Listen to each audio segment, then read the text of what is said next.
the today's light, your ultimate destination for success. ইংরেজি ঠিকঠাক বলতে বা লিখতে গেলে যে জিনিসটা মনে হয় সবচেয়ে জরুরি সেটা হলো ভার্ব মানে ক্রিয়াপদ। আজকের আলাপে আমরা এর একটু গভীরে যাব, তাই না? একদম। ভার্ব ছাড়া তো বাক্যই হয় না। এটা অনেকটা ইঞ্জিনের মতো। ইঞ্জিনের মতো। আমাদের লক্ষ্য হলো এই ভার্বের নানান দিক, মানে এর প্রকারভেদ, বিভিন্ন রূপ, ব্যবহার, এগুলো সহজ করে বোঝা, বিশেষ করে যে জায়গাগুলোতে একটু কনফিউশন তৈরি হয়। ঠিক, যেগুলোতে আমরা প্রায়ই ভুল করি। হ্যাঁ, সেগুলো একটু খুঁটিয়ে দেখা দরকার। তাহলে আর দেরি কেন, শুরু করা যাক। একদম বেসিক থেকে শুরু করি। ভার্ব আসলে কি? এটা কি শুধু কাজ করা বোঝায়? মূলত হ্যাঁ, কাজ করা বোঝায়। তবে শুধু কাজ নয়, অবস্থাও বোঝায়। মানে ভার্ব হলো এমন শব্দ যা কোনো কাজ করা মানে অ্যাকশন, বা হওয়া বা থাকা মানে স্টেট বোঝায়। ও আচ্ছা, অ্যাকশন বা স্টেট। হ্যাঁ, যেমন ধরুন শি সিংস আ সং, এখানে সিংস একটা কাজ, অ্যাকশন। আবার যদি বলি শি ইজ হ্যাপি, এখানে ইজ তার অবস্থা বা স্টেট বোঝাচ্ছে। দুটোই কিন্তু ভার্ব। আর ইন্টারেস্টিং ব্যাপার হলো একটা সম্পূর্ণ বাক্য হতে গেলে ভার্ব লাগবেই, মাস্ট। আচ্ছা, এটা খুব গুরুত্বপূর্ণ পয়েন্ট। এবার একটু এর প্রকারভেদের দিকে যাই। আমাদের কাছে যে নোটস আছে তাতে দেখছি ভার্বকে নানাভাবে ভাগ করা হয়েছে। দুটো প্রধান ভাগ মনে হচ্ছে অক্সিলিয়ারি আর মেইন ভার্ব। এই দুটো ঠিক কি? খুব ইম্পর্ট্যান্ট ভাগ এটা। হ্যাঁ, মেইন ভার্ব হলো মানে বাক্যের মূল ক্রিয়াটা, যেটা প্রধান কাজ বা অবস্থাটা প্রকাশ করে।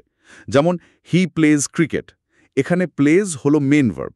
বা দে আর স্টুডেন্টস, এখানে আরটাও কি মেইন ভার্ব? একদম, এখানে আর তাদের ছাত্র হওয়ার অবস্থাটা বলছে, তাই এটাও মেইন ভার্ব। বেশ। আর অক্সিলারি ভার্ব, নাম শুনে মনে হচ্ছে এরা সাহায্যকারী। ঠিক ধরেছেন, অক্সিলিয়ারি ভার্ব বা হেল্পিং ভার্ব, এরা একা একা বাক্যের মূল অর্থ তৈরি করে না সাধারণত, এরা মেইন ভার্বকে সাহায্য করে। কি রকম সাহায্য? ধরুন বাক্যের টেন্স মানে কাল, বা ভয়েস মানে বাচ্য বা মুড তৈরি করতে সাহায্য করে। যেমন হি ইজ প্লেয়িং ক্রিকেট, এখানে প্লেয়িং হলো মেইন ভার্ব, কাজটা বোঝাচ্ছে, আর ইজ হলো অক্সিলারি ভার্ব, এটা প্রেজেন্ট কন্টিনিউয়াস টেন্স তৈরি করতে সাহায্য করছে প্লেয়িংকে। তার মানে মেইন ভার্ব ছাড়া অক্সিলারি ভার্ব সাধারণত বসে না। সাধারণত না, যদিও কিছু এক্সেপশন আছে, পরে আসব। আচ্ছা, এই অক্সিলারি ভার্বেরও তো আবার ভাগ আছে, তাই না? প্রাইমারি অক্সিলিয়ারিজ আর মডেলস। হ্যাঁ, প্রাইমারি অক্সিলারিজ হলো তিনটে, বি, হ্যাভ আর ডু। এদের একটা দারুণ ব্যাপার আছে। কি রকম? এরা মানে কখনো মেইন ভার্ব হিসেবেও বসে যেতে পারে, আবার কখনো হেল্পিং ভার্ব হিসেবেও কাজ করে, ডুয়াল রোল যাকে বলে। ও, একটা উদাহরণ দিলে ভালো হয়। নিশ্চয়ই। ধরুন বি ভার্ব, যদি বলি শি ইজ আ টিচার, এখানে ইজ নিজেই মেইন ভার্ব, কারণ এই ইজটাই তার শিক্ষক হওয়ার অবস্থাটা বোঝাচ্ছে, আর কোনো মেইন ভার্ব নেই। আচ্ছা। কিন্তু যদি বলি শি ইজ টিচিং ইংলিশ, এখানে দেখুন টিচিংটা হলো মেইন ভার্ব মানে পড়ানোর কাজটা, আর ইজটা এখানে হেল্পিং ভার্ব হিসেবে বসেছে, টেন্স বানাতে সাহায্য করছে। বাহ, দারুণ তো। তার মানে বি, হ্যাভ আর ডু এই তিন ফ্যামিলির ভার্ব একাই বসতে পারে, আবার অন্য ভার্বকে হেল্পও করতে পারে। এদের ব্যবহার নিশ্চয়ই অনেক রকম। খুবই ভার্সেটাইল। যেমন বি ভার্ব, এটা দিয়ে আমরা কাল্পনিক অবস্থা বোঝাতে পারি, যেমন I wish I were a bird. খেয়াল করুন আইয়ের পরেও কিন্তু ওয়ার বসেছে এখানে। হ্যাঁ, এটা তো প্রায়ই দেখি। আবার ধরুন ভবিষ্যতের কোনো প্ল্যান করা কাজ বোঝাতেও কিন্তু B+2+ ভার্ব ব্যবহার হয়। যেমন the prime minister is to visit the area tomorrow. আচ্ছা, আর ডু ভার্ব? ডু ভার্ব আমরা ব্যবহার করি জোর দিতে বা এমফাসাইজ করতে, যেমন I do agree with you, মানে আমি সত্যি একমত। ও হ্যাঁ। আবার নেগেটিভ বাক্য বা প্রশ্ন তৈরি করতে তো লাগেই, ডু ইউ নো হেম বা আই ডু নট নো হেম। এমনকি রিপিটেশন এড়াতেও কাজে লাগে। যেমন he works harder than I do, মানে দ্যান আই ওয়ার্ক হার্ড না বলে দ্যান আই ডু বললাম। ইন্টারেস্টিং। আর হ্যাভ ভার্ব, এটা তো মালিকানা বোঝায়। যেমন আই হ্যাভ আ পেন। হ্যাঁ, মালিকানা বা সম্পর্ক বোঝায়। আবার কোনো কাজ করা অর্থেও বসে। যেমন ধরুন লেটস হ্যাভ লাঞ্চ, মানে চলো লাঞ্চ করি। আচ্ছা, have lunch, have a bath এগুলোতে কাজ করা বোঝাচ্ছে। একদম। এছাড়া বাধ্যবাধকতা বোঝাতেও এটা মডেল ভার্বের মতো কাজ করে। যেমন you have to finish this today, মানে আজকেই শেষ করতে হবে। ঠিক। কিছু বিশেষ বাগধারাও আছে, মানে ইডিয়ম, যেমন হ্যাড বেটার, তোমার এটা করাই ভালো এই অর্থে, বা হ্যাড রাদার, আমি বরং এটা করব, ওইটা না। বোঝা গেল। প্রাইমারি অক্সিলারিজের ব্যাপারটা বেশ ভালোভাবেই। এবার একটু মডেলসের দিকে আসি। এরা নাকি শুধু হেল্পিং ভার্ব হিসেবেই কাজ করে, নিজে নিজে মেন ভার্ব হতে পারে না। একদম তাই। মোডেলস মানে can, could, may, might, shall, should, will, would, must, ought to, এরা সব সময়ই হেল্পিং ভার্ব। এদের পরে অবশ্যই একটা মেইন ভার্ব বসে। আর সেই মেইন ভার্বটা কোন ফর্মে বসে? সেটার বেস ফর্ম বা V1 ফর্ম, মানে কোনো এস, ইএস বা আইএনজি যোগ হয় না। যেমন হি ক্যান সুইম, সুইমস নয়। ইউ শুড গো, গোজ বা গোয়িং নয়। আচ্ছা, আর এরা কি প্রকাশ করে? এরা মূলত বক্তার মুড বা মনোভাব প্রকাশ করে, যেমন সম্ভাবনা, ইট মে রেইন টুডে, ক্ষমতা বা ability, I can speak French, অনুমতি, ইউ মে লিভ নাও, বাধ্যবাধকতা, you must follow the rules, এই রকম আর কি। নিড, ডেয়ার, ইউজ টু এদের সেমি মডেল বলে কেন? কারণ এরা কখনো কখনো মেন ভার্বের মতো আচরণও করে, আবার মডেল হিসেবেও বসে, তাই এদের সেমি বা পার্শিয়াল মডেল বলে। অক্সিলারি ভার্বের জগৎটা বেশ পরিষ্কার হলো। অনেক ধন্যবাদ। এবার তাহলে মেইন ভার্বের প্রকারভেদে ফেরা যাক। এদেরকে নাকি স্টেটিভ আর ডাইনামিক এই দুই ভাগে ভাগ করা হয়। এটা কিসের ভিত্তিতে? হ্যাঁ, এটা হলো ভার্বটার প্রকৃতি বা নেচার অনুযায়ী ভাগ। স্টেটিভ ভার্ব মূলত একটা অবস্থা বা স্টেট বোঝায়, মানে কোনো অ্যাকশন নয়, একটা পরিস্থিতি বা অনুভূতি, যেমন নো, জানা, লাভ, ভালোবাসা, হ্যাভ, থাকা, বিলিভ, বিশ্বাস করা, সিম, মনে হওয়া, আন্ডারস্ট্যান্ড, বোঝা। এদের বিশেষত্ব কি? এদের একটা বড় বৈশিষ্ট্য হলো এরা সাধারণত কন্টিনিউয়াস টেন্সে ব্যবহৃত হয় না। মানে আমরা সচরাচর বলি না আই অ্যাম নোয়িং ইউ বা I am loving this song, বলি I know you, I love this song. ও আচ্ছা, এটা তো খুব জরুরি একটা পয়েন্ট। আর ডাইনামিক ভার্ব? ডাইনামিক ভার্ব হলো উল্টোটা। এরা সক্রিয় কোনো কাজ বা অ্যাকশন বোঝায়, যেমন রান, দৌড়ানো, ইট, খাওয়া, রাইট, লেখা, প্লে, খেলা, ওয়ার্ক, কাজ করা। এদেরকে কন্টিনিউয়াস টেন্সে ব্যবহার করা যায়, যেমন he is running, they are eating lunch. তার মানে যেগুলোতে কাজ হচ্ছে বা করা যায় সেগুলো ডাইনামিক, আর যেগুলো শুধু অবস্থা বোঝায় সেগুলো স্টেটিভ। মোটামুটি তাই।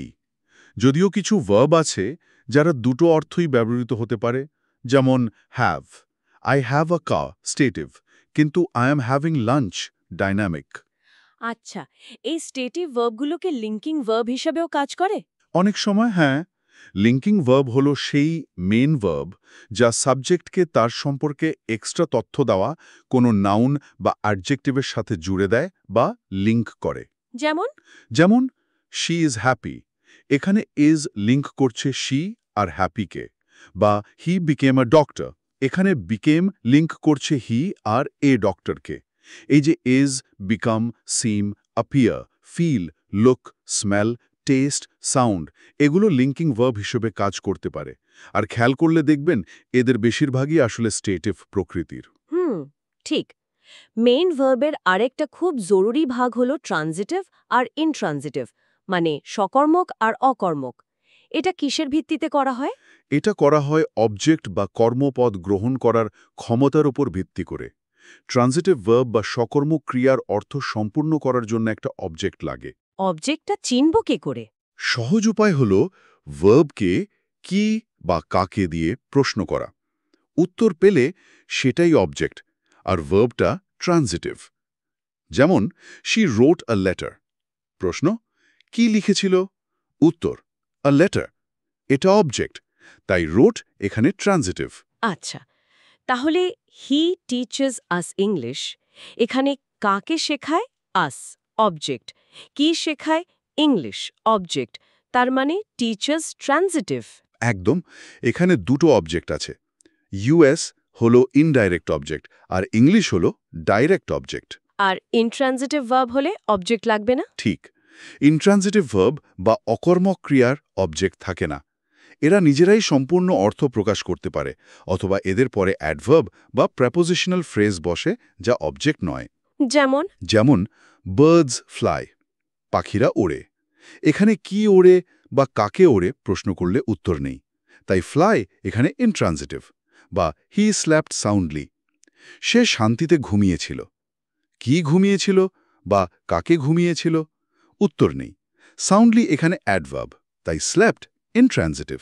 কিন্তু কিছু ভার্ব কি দুটোই হতে পারে, ট্রানজিটিভ আবার ইনট্রানজিটিভ? হ্যাঁ, অনেক ভার্ব আছে। বাক্য অনুযায়ী এদের ভূমিকা বদলায়। যেমন হি সিংস ওয়েল, ইনট্রানজিটিভ। আবার he sings a song, transitive, object a song. আচ্ছা, এরপর আসি ফাইনাইট আর নন ফাইনাইট ভার্বের ধারণায়। ফাইনাইট ভার্ব নাকি বাক্যের সাবজেক্ট আর টেন্স অনুযায়ী চেহারা পাল্টায়। এটা একটু বুঝিয়ে বলবেন? হ্যাঁ, এটাই ফাইনাইট ভার্বের মূল পরিচয়। এরা বাক্যের সাবজেক্টের পার্সন, পুরুষ, ফার্স্ট, সেকেন্ড, থার্ড, ও নাম্বার, বচন, সিঙ্গুলার, প্লুরাল, এবং বাক্যের টেন্স, কাল, প্রেজেন্ট, পাস্ট অনুযায়ী পরিবর্তিত হয়। মানে রূপ বদলায়। রূপ বদলায় একদম। যেমন ধরুন প্লে ভার্বটা, I play football, present tense, first person singular. কিন্তু সাবজেক্ট যদি হি হয়, তাহলে he plays football, present tense, third person singular, S যোগ হলো। আবার টেন্স যদি পাস্ট হয়, দে প্লেড ফুটবল, ইডি যোগ হলো। দেখুন, সাবজেক্ট আর টেন্স বদলানোর সাথে সাথে প্লে ভার্বটা কেমন বদলে যাচ্ছে। প্লে, প্লেজ, প্লেড, এরাই ফাইনাইট ভার্ব। তাহলে নন ফাইনাইট ভার্ব ঠিক এর উল্টোটা, এরা বদলায় না। একদম তাই। নন ফাইনাইট ভার্ব বাক্যের সাবজেক্ট বা টেন্স যাই হোক না কেন, এদের রূপে কোনো পরিবর্তন আসে না, এরা স্থির থাকে। উদাহরণ: যেমন swimming is good for health, এখানে সুইমিং দিয়ে বাক্য শুরু। যদি বলি আই লাইক সুইমিং বা হি লাইক সুইমিং বা দে লাইকড সুইমিং, দেখুন সাবজেক্ট আই, হি, দে বা টেন্স, প্রেজেন্ট, পাস্ট বদলেও সুইমিংটা কিন্তু একই থাকছে। এটাই নন ফাইনাইট ভার্ব। আরেকটা উদাহরণ দিন না প্লিজ। অবশ্যই। যেমন to go, I want to go, she wants to go, they wanted to go. এখানেও দেখুন সাবজেক্ট বা টেন্স বদলাচ্ছে, কিন্তু টু গো একই থাকছে। এটাও নন ফাইনাইট ভার্ব। এই নন ফাইনাইট ভার্বেরও তো আবার ৩ রকম ভের আছে, তাই না? জিরান্ড, ইনফিনিটিভ, পার্টিসিপল। এগুলো কি সংক্ষেপে একটু বলবেন? এটা বাক্যের নাউনের মতো কাজ করে। যেমন উপরের উদাহরণে swimming is good for health, এখানে সুইমিংটা সাবজেক্ট মানে নাউন। ইনফিনিটিভ, এটা সাধারণত টু প্লাস ভার্বের মূল রূপ, টু প্লাস V1, যেমন উপরের উদাহরণে টু গো, এটা বাক্যের নাউন, অ্যাডজেক্টিভ বা অ্যাডভার্বের কাজ করতে পারে। পার্টিসিপল, এরা মূলত অ্যাডজেক্টিভের কাজ করে। দুটো প্রধান প্রকার, প্রেজেন্ট পার্টিসিপল আইএনজি রূপ, যেমন আ রানিং ট্রেন, চলন্ত ট্রেন, আর পাস্ট পার্টিসিপল সাধারণত V3 রূপ, যেমন আ ব্রোকেন চেয়ার, ভাঙা চেয়ার। বাহ, ভার্বের প্রকারভেদগুলো তো বেশ গুছিয়ে আনা গেল। এবার একটা বেশ কঠিন জায়গায় আসি, ভার্বের বিভিন্ন ফর্ম বা রূপ মনে রাখা, মানে V1, V2, V3, বিশেষ করে পাস্ট V2 আর পাস্ট পার্টিসিপল V3 রূপ। রেগুলার আর ইররেগুলার এই দুটো ভাগ আছে শুনেছি। হ্যাঁ, রেগুলার ভার্ব চেনা আর ব্যবহার করা তুলনামূলকভাবে অনেক সহজ, কারণ এদের V2 আর V3 রূপ তৈরি করার একটা নির্দিষ্ট নিয়ম আছে। কি নিয়ম? শুধু বেস ফর্ম V1 এর সাথে ইডি যোগ করতে হয়। যেমন walk, walked, walked, play, played, played, work, worked, worked, ask, asked, asked, answer, answered, answered. বেশিরভাগ ইংরেজি ভার্বই এই রেগুলার ক্যাটেগরিতে পড়ে। এটা তো সহজ, কিন্তু আসল চ্যালেঞ্জটা আসে ইররেগুলার ভার্বস নিয়ে, তাই না? এদের তো কোনো বাধা ধরা নিয়ম নেই। না, এদের V2 আর V3 রূপগুলো কোনো নির্দিষ্ট প্যাটার্ন ফলো করে না অনেক সময়। এগুলো একটু খেয়াল খুশি মতো বদলায়, তাই এগুলো আলাদা করে মনে রাখতে হয়। তবে একদম প্যাটার্ন ছাড়া নয়, কিছু গ্রুপ আছে। কি রকম গ্রুপ? 3 রকম হতে পারে। 1, 3টে রূপই এক, মানে V1, V2, V3 একই থাকে। যেমন put, put, put, cut, cut, cut, cost, cost, cost, hit, hit, hit, let, let, let, read, read, read. যদিও এখানে V2, V3-র উচ্চারণটা আলাদা হয়ে যায়, রেড। 2, দুটো রূপ এক, সাধারণত V2 আর V3 একই রকম হয়। যেমন bring, brought, brought, buy, bought, bought, catch, caught, caught, feel, felt, felt, leave, left, left, lose, lost, lost, make, made, made, sit, sat, sat, teach, taught, taught, win, won, won. 3, তিনটে রূপই আলাদা, মানে V1, V2, V3 তিনটেই ভিন্ন ভিন্ন। যেমন begin, began, begun, break, broke, broken, choose, chose, chosen, do, did, done, drink, drank, drunk, eat, ate, eaten, fly, flew, flown, go, went, gone, know, knew, known, see, saw, seen, speak, spoke, spoken, swim, swam, swum, take, took, taken, write, wrote, written. উফ, উদাহরণ দিলেই বোঝা যায় তালিকাটা কত লম্বা হতে পারে। Arise, arose, arisen, be, was, were, been, bite, bit, bitten, come, came, come, fall, fell, fallen, forget, forgot, forgotten, give, gave, given, lie, lay, lain, শোয়ার ক্ষেত্রে ride, rode, ridden, ring, rang, rung, rise, rose, risen, ওঠার ক্ষেত্রে। এগুলো মনে রাখা ছাড়া তো উপায় নেই। একদম। নিয়মিত পড়া, লেখা আর বলার মাধ্যমে এগুলো অভ্যাসে আনতে হয়। আর এই ইরেগুলার ভাবগুলোতেই কিন্তু গ্রামাটিক্যাল ভুল হওয়ার সম্ভাবনা বেশি থাকে। যেমন হি হ্যাজ ওয়েন্ট বলা বা আই সিন ইট বলা। এগুলো এড়াতে V3 ফর্মটা ঠিকমতো জানা জরুরি। ঠিক, ভার্ব নিয়ে আরও কিছু মজার বা কনফিউজিং ব্যাপার আছে। যেমন আমাদের নোটসে দেখছি কিছু ভার্বের নাকি দুটো পাস্ট পার্টিসিপল ফর্ম থাকে। একটা ভার্ব হিসেবে ব্যবহৃত হয়, অন্যটা অ্যাডজেক্টিভ হিসেবে। এটা কি রকম? হ্যাঁ, এটা একটা দারুণ ইন্টারেস্টিং বিষয়। খুব কমন না হলেও বেশ কিছু আছে। যেমন ধরুন মেল্ট মানে গলা, এর V3 দুটো হতে পারে, মেল্টেড আর মোল্টেন। আমরা বলি দ্য আইজ হ্যাজ মেল্টেড, এখানে মেল্টেড হলো ভার্বের V3 ফর্ম। কিন্তু যখন অ্যাডজেক্টিভ হিসেবে ব্যবহার করি, বলি we saw molten rock from the volcano, গলিত শিলা, এখানে মোল্টেন হলো অ্যাডজেক্টিভ। ও আচ্ছা আচ্ছা, মোল্টেন লাভা। ঠিক, এরকম আরও আছে। Prove, V3 proved, adjective proven, যদিও প্রুভেন এখন V3 হিসেবেও চলে। লোড, V3 লোডেড, অ্যাডজেক্টিভ লেডেন মানে বোঝাই করা। শ্রিঙ্ক, V3 শ্রাঙ্ক, অ্যাডজেক্টিভ শ্রাঙ্কেন সংকুচিত। সিঙ্ক, V3 সাঙ্ক, অ্যাডজেক্টিভ সাঙ্কেন নিমজ্জিত। Drink, V3 drank, adjective drunken মাতাল। ব্যবহারের সময় এই পার্থক্য খেয়াল রাখা ভালো। গেটের ক্ষেত্রেও গট, গটেন দুটো V3 আছে, ব্যবহারে একটু পার্থক্য আছে, ব্রিটিশ আমেরিকান। আবার কিছু অ্যাডজেক্টিভ বা নাউনের শেষে en যোগ করেও তো ভার্ব বানানো যায়। হ্যাঁ, এটাও বেশ কমন। অ্যাডজেক্টিভ থেকে ভার্ব, ওয়াইড, ওয়াইডেন চড়া করা, হার্ড, হার্ডেন কঠিন করা, সফট, সফটেন নরম করা, স্যাড, স্যাডেন দুঃখিত করা, শর্ট, শর্টেন ছোট করা।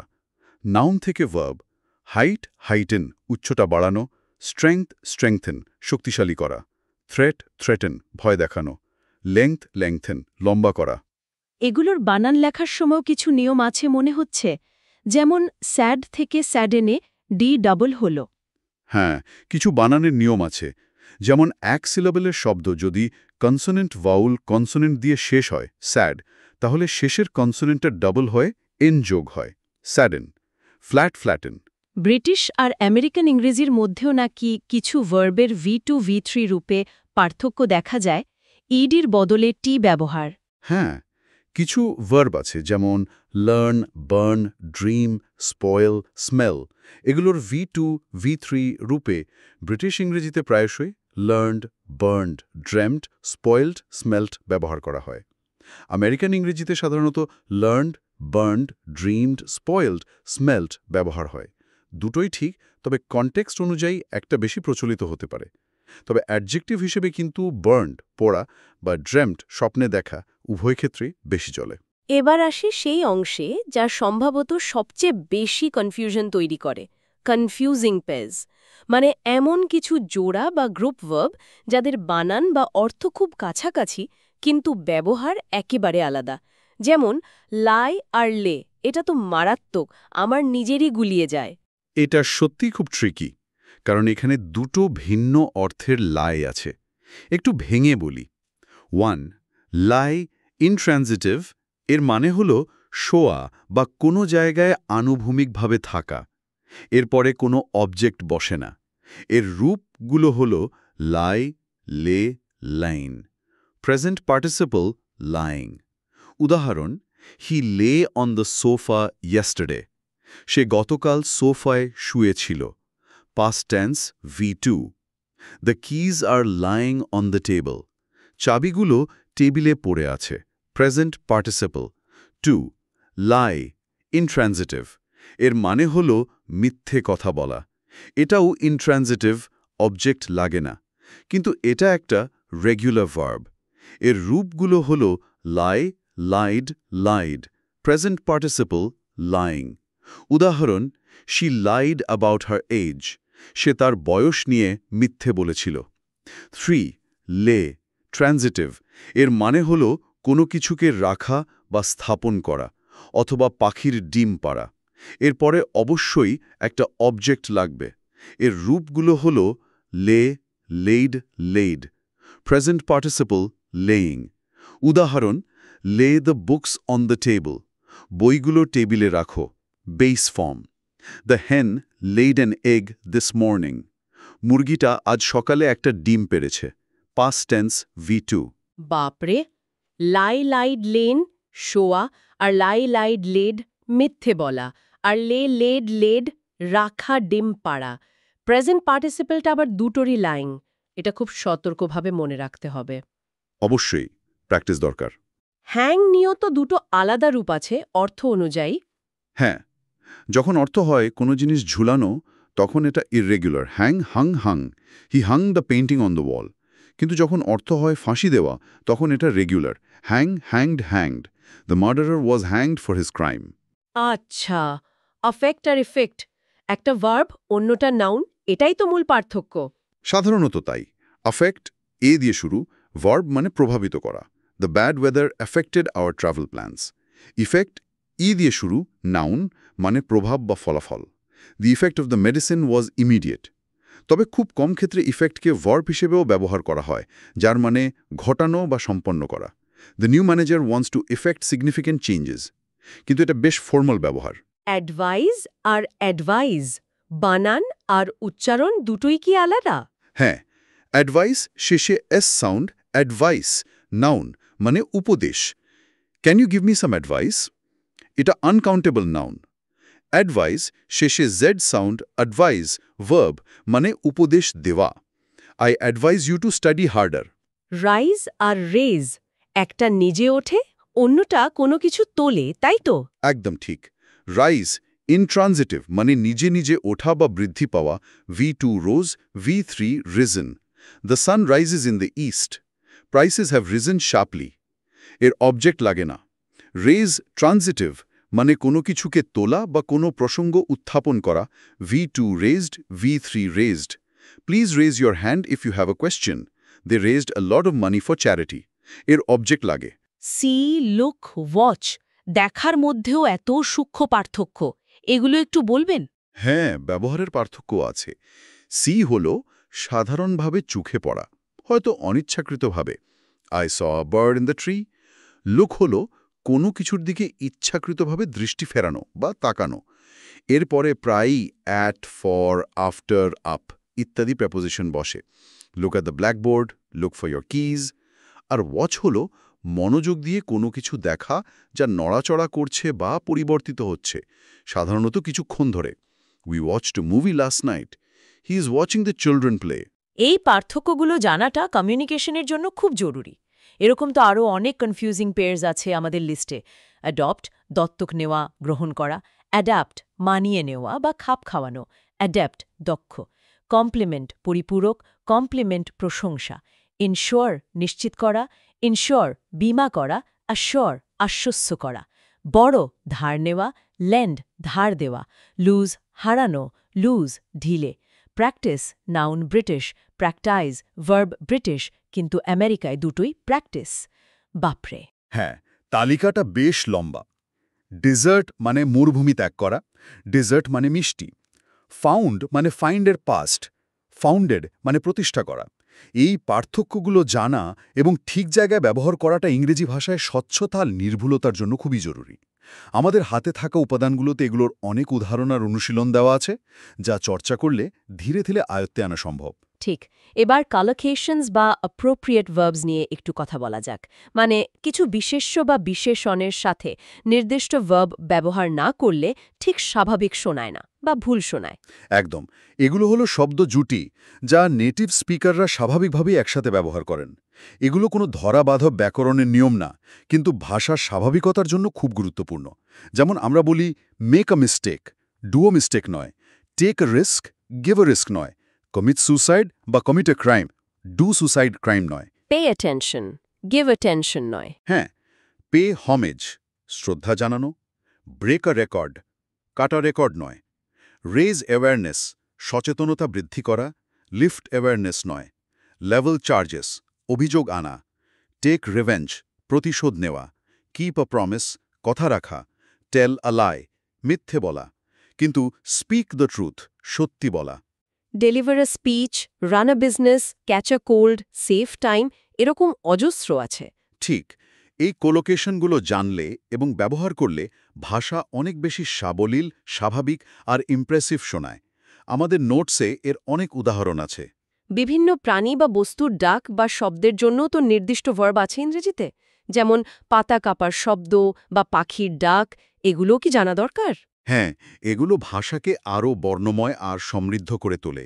এগুলোকে অনামেটোপোয়ার কাছাকাছিও ফেলা যায়, যেমন birds chirping, lions roaring, dogs bark, cats meow purr, cows moo, frogs croak, snakes hiss, leaves rustle, doors creak, rain patters, wind whistles, clocks chime. এগুলো জানলে লেখা বা বর্ণনায় বৈচিত্র্য আনা যায়। যদিও এগুলো একদম ব্যাকরণের মূল বিষয় নয়, তবে ভাষার সৌন্দর্য বাড়ায় নিঃসন্দেহে। একদম। শেষে ভার্বের রূপ বদলানোর সময়, মানে আইএনজি বা ইডি যোগ করার সময় বানানের কিছু সাধারণ নিয়ম আছে কি? সংক্ষেপে যদি একটু বলেন। হ্যাঁ, কিছু বেসিক নিয়ম মনে রাখলে সুবিধা হয়। যেমন, যদি ভার্বটা একটা কনসোনেন্ট দিয়ে শেষ হয় আর তার ঠিক আগে একটাই ভাওয়েল থাকে এবং সেটা স্ট্রেসড সিলেবল হয়, যেমন স্টপ, বেগ, তাহলে শেষের কনসোনেন্টটা ডাবল হয়ে যায় আইএনজি বা ইডি যোগের সময়। Stopping, stopped, begging, begged. যদি ভার্বটা একটা কনসোনেন্ট দিয়ে শেষ হয় আর তার ঠিক আগে একটাই ভাওয়েল থাকে এবং সেটা স্ট্রেসড সিলেবল হয়, যেমন স্টপ, বেগ, তাহলে শেষের কনসোনেন্টটা ডাবল হয়ে যায় আইএনজি বা ইডি যোগের সময়। যদি ভার্ব ই দিয়ে শেষ হয়, যেমন হোপ, অ্যাডমায়ার, তাহলে আইএনজি যোগ করার সময় সাধারণত ই বাদ যায়, হোপিং, অ্যাডমায়ারিং, আর ইডি যোগ করার সময় শুধু ডি বসে, হোপড, অ্যাডমায়ার্ড। যদি ভার্ব ই দিয়ে শেষ হয়, যেমন ডাই, লাই, তাহলে আইএনজি যোগ করার সময় ই বদলে ওয়াই হয়, ডাইং, লাইং। যদি ভার্বটা একটা কনসোনেন্ট দিয়ে শেষ হয় আর তার ঠিক আগে একটাই ভাওয়েল থাকে এবং সেটা স্ট্রেসড সিলেবল হয়, যেমন স্টপ, বেগ, তাহলে শেষের কনসোনেন্টটা ডাবল হয়ে যায় আইএনজি বা ইডি যোগের সময়। যদি ভার্ব ওয়াই দিয়ে শেষ হয় আর তার আগে কনসোনেন্ট থাকে, যেমন ক্রাই, স্টাডি, তাহলে ওয়াই বদলে আই হয়ে ইডি যোগ হয়, ক্রাইড, স্টাডিড। কিন্তু ওয়াইয়ের আগে ভাওয়েল থাকলে, যেমন প্লে, এনজয়, তাহলে শুধু ইডি যোগ হয়, প্লেড, এনজয়েড। যদি ভার্বটা একটা কনসোনেন্ট দিয়ে শেষ হয় আর তার ঠিক আগে একটাই ভাওয়েল থাকে এবং সেটা স্ট্রেসড সিলেবল হয়, যেমন স্টপ, বেগ, তাহলে শেষের কনসোনেন্টটা ডাবল হয়ে যায় আইএনজি বা ইডি যোগের সময়। কিছু ব্যতিক্রমও আছে, যেমন প্যানিক, প্যানিকড, কে যোগ হয়। এই নিয়মগুলো জানলে বানান ভুল কম হবে। আর কন্ট্রাক্টেড ফর্মস, মানে সংক্ষিপ্ত রূপ, যেমন আইম, ডোন্ট, ক্যান্ট, এগুলো কি শুধু ইনফর্মাল? এগুলো মূলত কথ্য ইংরেজি, স্পোকেন ইংলিশ, আর অনানুষ্ঠানিক লেখা, যেমন ইমেল, মেসেজ ইত্যাদিতে খুব বেশি ব্যবহার হয়। অক্সিলিয়ারি ভার্ব আর সাবজেক্ট বা অক্সিলিয়ারি ভার্ব আর নটকে জুড়ে দিয়ে এগুলো তৈরি হয়। যেমন I am, I'm, you are, you're, he is, he's, it is, it's, we will, do not, don't, cannot, can't, will not, won't, is not, isn't, have not, haven't, should not, shouldn't, ought not, oughtn't ইত্যাদি। এগুলো জানা থাকলে ইংরাজি শোনা এবং বলা দুটোই সহজ হয়ে যায়, কারণ নেটিভ স্পিকাররা এগুলো প্রচুর ব্যবহার করেন। ফরমাল লেখায় এগুলো এড়িয়ে যাওয়াই ভালো। দারুণ দারুণ আলোচনা হলো আজ। আমরা ভার্বের একেবারে গোড়া থেকে শুরু করে তার নানা রকম প্রকারভেদ, auxiliary, primary, modal, main, stative, dynamic, linking, transitive, intransitive, finite, non finite, gerund, infinitive, participle সব দেখলাম। হ্যাঁ, সাথে রেগুলার আর ইররেগুলার ভার্বের ফর্ম, কিছু বিশেষ ব্যবহার, যেমন দুটো V3 ফর্ম, en দিয়ে ভার্ব গঠন, ব্রিটিশ আমেরিকান পার্থক্য নিয়েও কথা বললাম। আর সবচেয়ে জরুরি ওই কনফিউজিং পেয়ার্সগুলো lie, lay, affect, effect, rise, raise, advice, advise, এগুলো আর কলোকেশনস বা অ্যাপ্রোপ্রিয়েট ভার্বস নিয়ে আলোচনাটা খুব কাজের ছিল। শেষে বানান আর কন্ট্রাক্টেড ফর্মগুলোও বাদ যায়নি। হ্যাঁ, চেষ্টা ছিল ভার্বের মূল ধারণাগুলো আর যে জায়গাগুলোতে প্রায়শই সমস্যা হয় সেগুলোর উপর ভালো করে আলোকপাত করার। সঠিকভাবে ভার্ব ব্যবহার করতে পারাটা কিন্তু ইংরেজি ভাষায় দক্ষতা অর্জনের একটা প্রধান স্তম্ভ। ঠিক।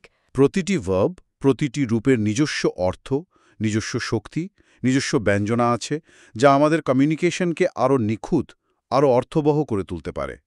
যে নোটসগুলো আমাদের কাছে আছে তাতে অনুশীলনের জন্য বেশ কিছু টাস্ক আর ফিল ইন দ্য ব্ল্যাঙ্কস দেওয়া আছে। আমার মনে হয় সেগুলো প্র্যাকটিস করলে এই বিষয়গুলো ঝালিয়ে নিতে খুব সাহায্য করবে। একদম। আজকের মতো এখানেই শেষ করছি তাহলে। তবে শ্রোতাদের জন্য একটা প্রশ্ন রেখে যাই। ভার্বের এই যে এত নিয়ম কানুন, এত প্রকারভেদ, এত সূক্ষ্ম পার্থক্য, এগুলো ঠিকঠাকভাবে আয়ত্ত করতে পারলে আপনার নিজের ইংরেজি বলা, লেখা বা বোঝার ক্ষমতায় ঠিক কী ধরনের পরিবর্তন আসতে পারে বলে আপনার মনে হয়? একটু ভেবে দেখতে পারেন।